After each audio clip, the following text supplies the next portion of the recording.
तो बच्चों अपन पढ़ रहे थे प्रश्नावली नंबर 5.1, ठीक है।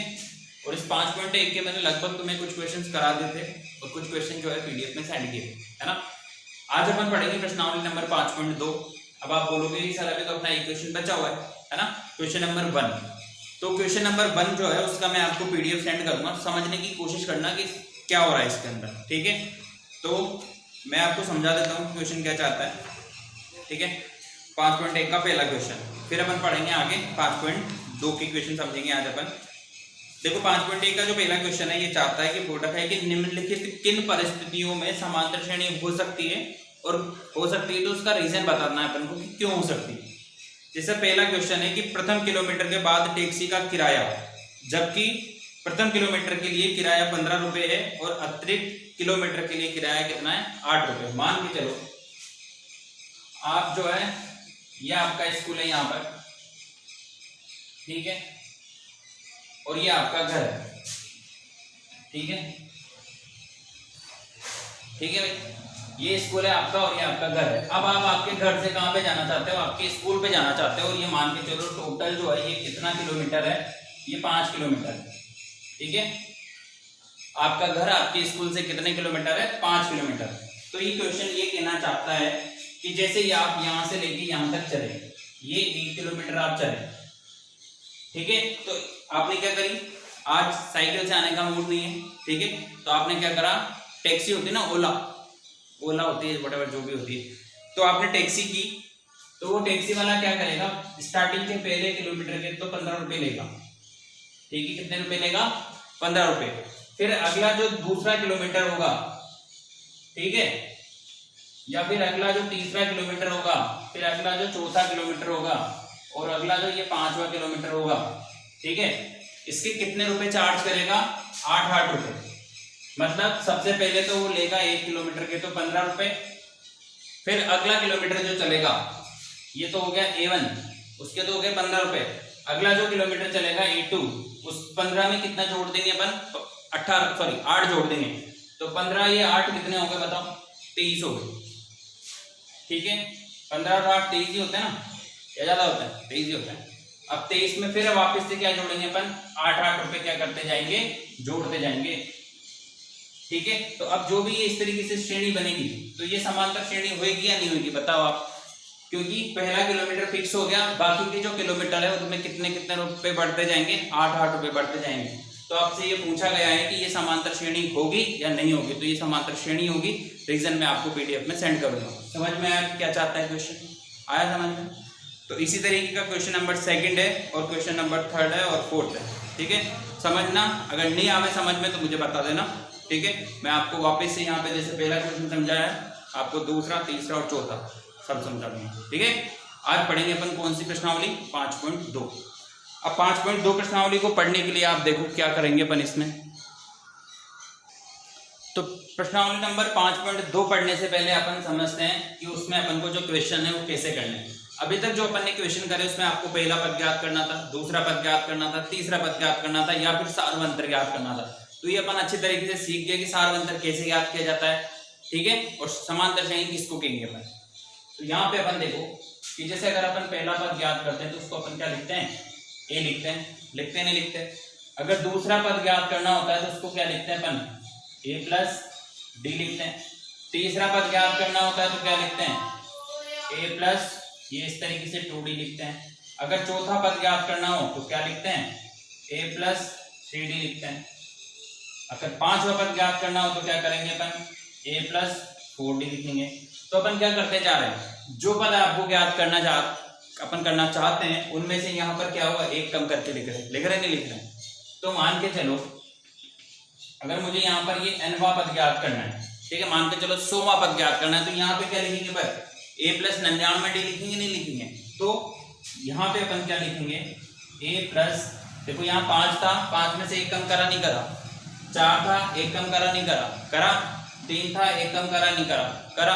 तो यहाँ पर अगर n है तो उस n में से क्या करेंगे, एक कम करके लिखेंगे, मतलब n-1 लिखेंगे। -1 मतलब एक कम कर दिया, और ये d ऐसे कैसे, अरे आपको बात समझ में।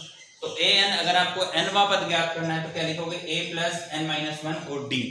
तो ये जो आपके सामने आपको दिख रहा है ये एक सूत्र है बच्चों, क्या है ये एक सूत्र है। और इस सूत्र की सहायता से अपन कौन सी प्रश्नावली की सवाल करेंगे, प्रश्नावली नंबर 5.2 की। ठीक है, सारे के सारे सवाल कहीं से होंगे, इस सूत्र से होंगे, अच्छी तरीके से याद कर लो। देखो nवा पद ज्ञात करना है तो उसमें क्या करके करना है आपको, एक कम करके लिखना है a प्लस n माइनस 1 और d। अरे बात समझो, कोई टिपिकल सूत्र नहीं है। इस a को आप जानते हो, n को भी जानते हो और d को भी जानते हो। a क्या होता है प्रथम पद, n क्या होता है पदों की संख्या और d क्या होता है इसका सारवंश। ठीक है बच्चों, तो क्वेश्चन करते हैं बना। अब देखो पहला जो क्वेश्चन है 5.2 का पहला क्वेश्चन, इसमें आपको एक सारणी दे रखी है। क्या दे रखी है आप बुक में देखना, बुक नहीं हो तो पीडीएफ मैंने आपको 5वीं प्रश्नावली का पूरा सेंड कर रखा है। ठीक है, तो बुक में देखो आप एक सारणी बनी हुई है, a का मान, d का मान, n का मान और an का मान। ठीक है, तो इन चारों में से कोई एक चीज जो है वो मिसिंग रहेगी और वो मिसिंग चीज आपको क्या करनी है, फाइंड करनी है, मतलब वो अपन को ज्ञात करनी है। कैसे ज्ञात करनी है, देखो ये पहले का पहला क्वेश्चन अपन देखते हैं। देखो a बराबर तो 7 दे रखा है, d बराबर दे रखा है 3, n बराबर दे रखा है 8 और a n का मान नहीं दे रखा है। तो नहीं दे रखा है इसका मतलब ज्ञात करना है। ठीक है, तो ज्ञात करना बहुत आसान, कैसे देखो ये a n का सूत्र लिखा, a n बराबर a प्लस ये n माइनस 1 और ये d। ठीक है, ये होता है सूत्र, अभी थोड़ी देर पहले लिखा था। तो जो भी आपके मान यहाँ पे दे रखे हैं वो सारे के सारे मान इस सूत्र में पटक दो। ठीक है, पटको। देखो an का मान पता नहीं है तो an को ऐसे कैसे लिखो, a का मान कितना दे रखा है 7 दे रखा है, प्लस n का मान कितना दे रखा है, देखो यहाँ पे 8 दे रखा है, तो ये 8 लिख देंगे, 8 माइनस 1। और d का मान कितना दे रखा है 3 दे रखा है, तो यहाँ पे ये 3 लिख दिया। ठीक है, आगे चलो, ये 7 तो ऐसे कैसे, प्लस 8 में से 1 गया कितना बचेगा 7, और ये 3 जो है यहाँ पे आ जाएगा। ठीक है, 7 3 कितना होता है बच्चों 21 होता है, 21 और ये 7 का 7 ऐसे कैसे, 7 और 21 कितना होता है बताओ 28 होता है। तो ये हो गया आपका nवा पद कितना आ गया 28। समझो इसको, ये जो सामने दिख रहा है उसको समझो आप, क्या समझ में आ रहा है इसमें और क्या समझ में नहीं आ रहा है, आ रहा है आपको समझ में। ठीक है, पहला क्वेश्चन था, सूत्र लगाया, जो जो मान अपन को दे रखे थे सबसे पहले लिख लिए और इस सूत्र में पुट कर दिए और इसको हल कर लिया। इतना सा काम करना है अपन को। ठीक है, एक और करके देखते हैं। ठीक है, देखो इसके अंदर जो है 5 सवाल है, मैं आपको एक और क्वेश्चन बताता हूँ। कौन सा बताऊँ, इसका तीसरा बताता हूँ। ठीक है, पहले का तीसरा, दूसरा आप करना। देखो मैं इसको ऐसे रख रहा हूँ सूत्र को, क्योंकि अभी ये काम आएगा वापस। ठीक है, पहले का तीसरा क्वेश्चन में बता रहा हूं आपको क्या चाहता है। देखो ये a का मान चाहता है, a का मान नहीं दे रखा है, तो a का मान नहीं दे रखा तो इसको ऐसे क्वेश्चन मार्क लगा दो।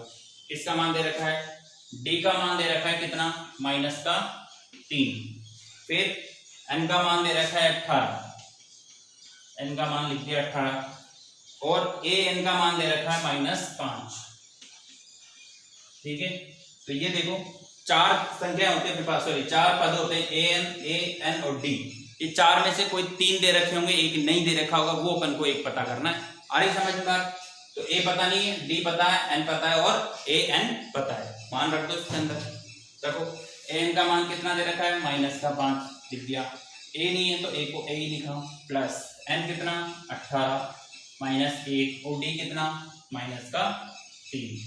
आ रही बात समझ में, कौन कहां से आया समझ में आ रहा है आपको, सब दे रखे थे अपन को, ये देखो।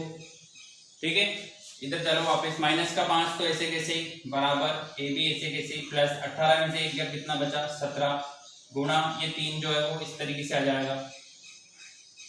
ठीक है, मतलब ये जो है गुणा होगा, 17 को 3 से गुणा करो कितना होता है बताओ, 17 17 2 17 34 3 17 51 ही होता है। तो ये a और ये -5। आ रही बात समझ में, ये गुणा हुआ, -3 था इसलिए -51 आया, a ऐसे कैसे -5 ऐसे कैसे, इस 51 को उधर भेजो, माइनस का इधर आके काइन का हो गया, प्लस का हो गया और -5 ऐसे कैसे, सॉरी 51। ठीक है, अब 51 में से 5 जाएंगे तो कितने बचेंगे बताओ, 46 बचेंगे। तो ये 46 बचा दो। a का मान कितना आया बताओ, a का मान आया कितना 46। आ रही समझ में बात।